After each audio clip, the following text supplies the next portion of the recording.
While you were there, I was checking out a movie called The Pirate Bay Away from Keyboard. It's a very weird title, but technically it's TPB AFK for short, you know. Yeah. But that's sort of what it explains. It's about the Pirate Bay, which is a BitTorrent site to basically where you can, you know, go online and be like, I want to see the newest Iron Man movie and type in, you know, Iron Man or whatever, and thus download a file shared by another user, kind of like Napster with music, but Pirate Bay is just with supposedly all forms of media, but mostly music and movies. Yeah. It's a documentary filmed by a guy named Simon Klaus. He's Swedish. All this takes place in Sweden. But what it is it's the story of these three guys that sort of created this website in the trial, the lawsuit back in 2008 that they were up against. And so it sort of plays along with following them around. He pretty much had personal access, intimate access is what I would call it, with the filmmakers. And he was actually, he actually introduced the film, the director did, and talked a little bit after the film, which helped out a lot, sort of explain a lot of sort of his, how did he get access and stuff like that.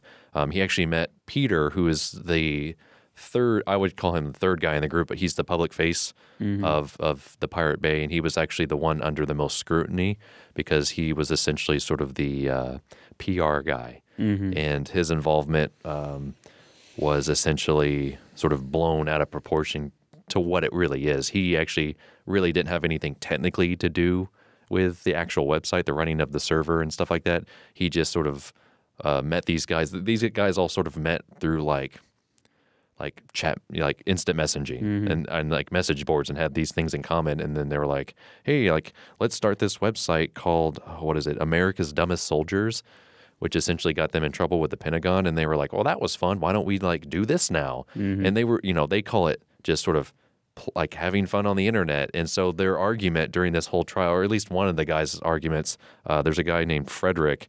I believe it was his argument that was like, oh, I just came up with the way for people to share these materials. I don't actually illegally do this stuff. And it's like, come on, you know, it's like, so you get that tug of war. Like, he gives you pretty much like their whole perspective, and it's up to the viewer to sort of either side with them or not to side with them. And I will admit, during parts of the movie, I was like, yeah, get him, like you're right, and the man is wrong. And then I was like, the government's totally right in this situation, you know. So it pulls you back and forth.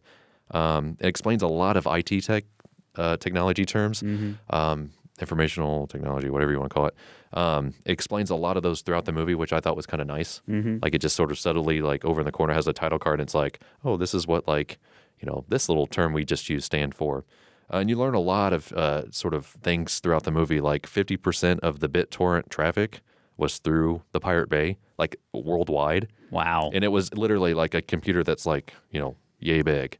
Like, just a tiny little computer, you know, just sitting in a room in the middle of nowhere, running all this traffic. And it's just like, it blows your mind. Like, it's just like all this illegal activity. We'll just say illegal because it was never really figured out. Yeah. Just through this one little computer. It's just like, it's just like, and you see it. You actually see the computer. The guy like pulls it out, and he's like, you know, if you were to unplug it, done. Like, the whole website gone. The whole traffic just done for. And that actually happens. That actually, if you ever follow the story, they got raided, and the police basically like took all their stuff, and 3 days later they were back online. Like that. These are the kind of guys, you know, the government is dealing with, the Swedish government as well as Hollywood, because Hollywood sent a representative to this lawsuit to represent like all the major studios. I wrote them down, but I literally have 3 pages of movies from this movie. I wrote the most notes about this movie because it's just so encompassing and so fascinating. But afterwards, Simon was talking about the movie. This movie is free on YouTube. So if you just type in The Pirate Bay Away from Keyboard, you're going to be able to watch the exact same movie I did. Okay. That's on purpose. He actually believes in he believes copyright issues need to be fixed.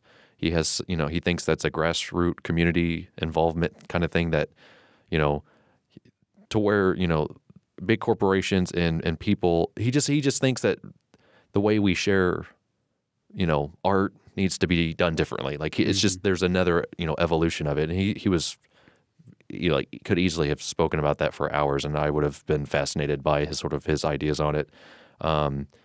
Basically, he also had the idea that, well, people buy this film even if it's online. Like, he wanted to try that experiment, and there was tons of studios involved. The BBC, there was a bunch of French studios involved, German. He had German backers. Also, I think he might have been involved in some other, maybe there's some United States distribution. He was basically like, I'm going to put this free online.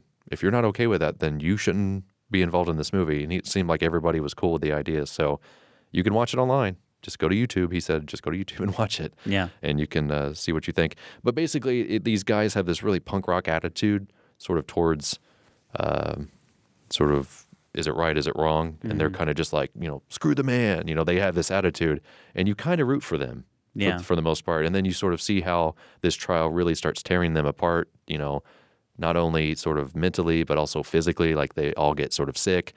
A couple of the guys flee the country because they're afraid that they're going to, go to prison for the rest of their lives and stuff. And the guy follows them. The director follows them to every location. Wow. And it's really, really fascinating. So I really liked it. It was the first of many documentaries to find out. I sort of was going through and I was like, I saw a lot of documentaries. Yeah. But I thought this was a very interesting thing to have at South by, considering, the film and music stuff was going on, and a lot of stuff film and music-wise is on the Pirate Bay. So a fascinating movie, and definitely a conversation that people need to have with one another. Yeah. I think it's a valid argument in the sort of overall perspective of things. Yeah.